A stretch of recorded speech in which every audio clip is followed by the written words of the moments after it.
Ryan, great to have you with us today. Really looking forward to hearing about your business. Hand it over to you right now. Introduce us to your business, Ryan. Tell us about you. Yeah, so I'm Ryan. I operate and own Three Peaks Logistics, which is a domestic removal company and courier company for the same day nationwide market. Interesting mix. So this question, what would you say makes you stand out from the competition? There might be two answers there, given that you do two different things. Up to you. Yeah, I'd probably say three things that makes us stand out, to be honest. Number one, I would say it's probably our customer focus.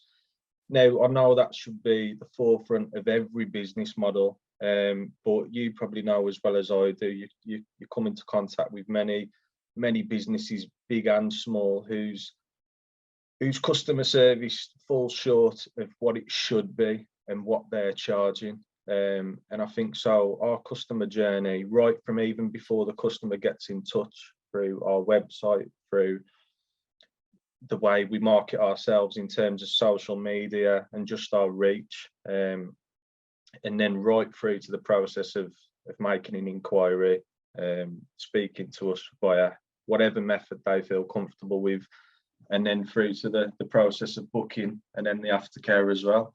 I think that's one of the points that makes us stand out.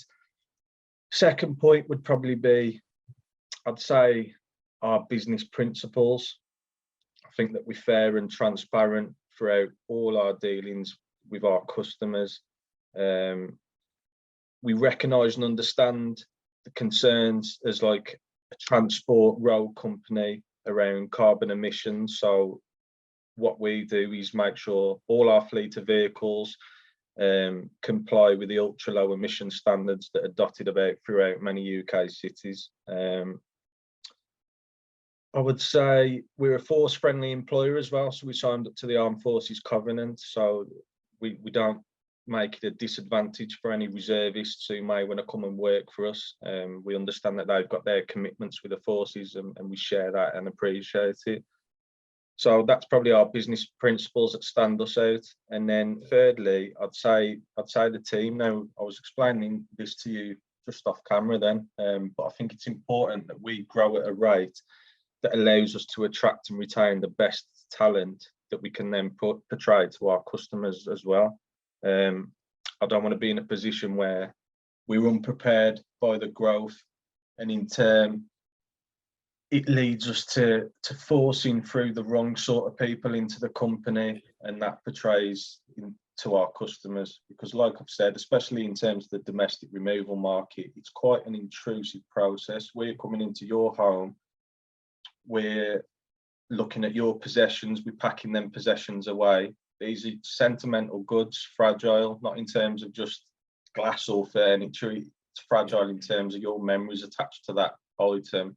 And then we're moving that. So you need to trust us. We need to have the right people that portray our company values. So yeah, I think that's probably the 3 points: business principles, our customer focus, and the team within the company. Brilliant. Great answer. Thank you. So where's this business going, Ryan? Then tell us, give us a sort of an indicator, next 5 years, for example, where would you like to be? I think we'd like to get it to a point where we just fully focused on the removal side. Like I've said previously, for now, I'm honest and I'm realistic, and with the current climate and the markets, I think it's important that we're still here in the next 5 years. So for the next few years, it's about setting the foundations, growing it at a rate that we can grow it properly, and not forcefully. So I'd be stupid to sit here and say, look, in the next 2 years, I want to be doing a 2 million turnover. Excuse me. It'd be silly, unrealistic to have aspirations to be sitting on the beach in Maldives in the next 3 years after selling the business for 10 million. I think now, currently, it's about survival. It's about growing as a company, growing myself personally. And then in the next couple of years after that, it's about lapping our competitors. and then growing it to a nationwide company and hopefully successfully. Sounds like a plan. And yeah, really good journey. Thank you. So you've alluded to growing as a person. What's been your biggest learning since you've been a business owner, Ryan? I think it's that you effectively become a firefighter. You're constantly problem solving, and it's not necessarily the size of the challenge that's a problem. It's more the sheer number of challenges that you face. So it's just one after another. You're putting fire out and then going on to the other. Which for me, maybe I was a bit naive, but I come into business thinking that there'd just be big problems. But then you get on, and then it'd be smooth sailing for another year. Unfortunately, it just seems to be one after the other. So for me, it's a big learning curve that you need to manage your time. Like I said previously, if I've got certain strengths or qualities, I can't always utilize those strengths or qualities as much as I want, because you're having to problem solve and put on various hats in the business. So yeah, it's probably just the sheer number of challenges that you face as opposed to the height of the challenges, so to speak. Okay, interesting. So what's been the biggest challenge, would you say, there? I would say, so my most recent one, which was a nightmare, my emails went down. So I was receiving emails, but I wasn't able to send emails. Now, I know it might sound trivial, and there is various communication methods with your customers and whatnot, but it was an absolute nightmare. It went down for about 10 days. Now, that 10 days in terms of business, you're looking to progress that business, or you're looking to send your customers quotes who prefer to have contact via emails. And then you don't want to do it off personal emails because it's like a Hotmail account or something less professional. Sure. Your other clients, in terms of the courier market, I can't invoice, or I can't chase up late paying invoices. It was an absolute nightmare for about 10 days. So yeah, that was probably, I'd say that was probably one of the biggest challenges for me. Yeah. Okay. How did you get over that one? A lot of phone calls, a lot of live Fair chat, and I managed to sort it that way. So not from the point of view of regret, then I'm not positioning it from this point of view, but with the knowledge that you have now after your time in business, if you had your time again, what would you do differently? Not bother. No, I'm joking. It's been tough. Like I say, it's been really tough and difficult. I'd probably say asking for help a bit more. You come into it with probably a bit of an ego, don't you, thinking that you can make it, you can do this, and you can come into the market and be better.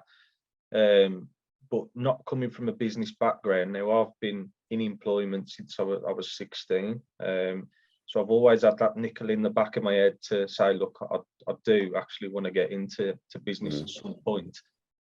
I wouldn't say I've got an expertise knowledge on that, but there's plenty of people around to help you. You just need to kind of bite the bullet if you have got a bit of an ego, and just ask for that help, and just put yourself out there, get yourself involved in networking groups. Now, I'm not a massive fan of that, but I can see the positives around it, or getting yourselves on little webinars or speaking to people like yourselves. I think, it's a massive thing. Just ask for help. Yeah, I think that's a great piece of advice. Good stuff. What is the one piece of advice that you give to other business owners? If you could just choose one thing, what would it be? Hard work, persistence. I'd say persistence, because you get to a stage now. I've only been in business for a year now, and I've already had these nights where I'm looking, thinking, my life prior to this was so much easier. It was secure. Now, all the little things, like just that constant wage coming in every month without fail, not a penny less. You don't understand and appreciate just the security around that, and having that job, and not putting that pressure on yourself to know that you need to hit certain targets to be comfortable next month. But you just got to be resilient. You just got to plow through it, because ultimately it could potentially come good. And if it does come good, that's the position that you wanted to be in. But it won't come good until you've gone through the bad points. You've gone through them storms, as I'm definitely facing at the minute. So yeah, just be resilient, persistence, and work hard. I think work hard. Yeah, I think that's really, really good advice. Thank you. So one last question, Ryan, is there anything that you'd like to throw out there in terms of offers or way to get in touch with you? Obviously your website and all your contact details will be included with this video when it sits on the YouTube channel, so you can find that below the video.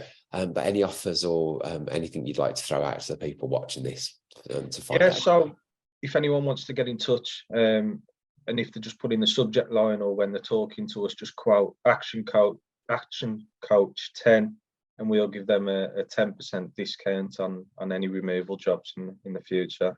Fab. Great stuff. No Ryan, problem. thanks for your insights today. Been great to talk to you, and look forward to hearing your business go from strength to strength. Thank you very much. Appreciate the opportunity. Thank you.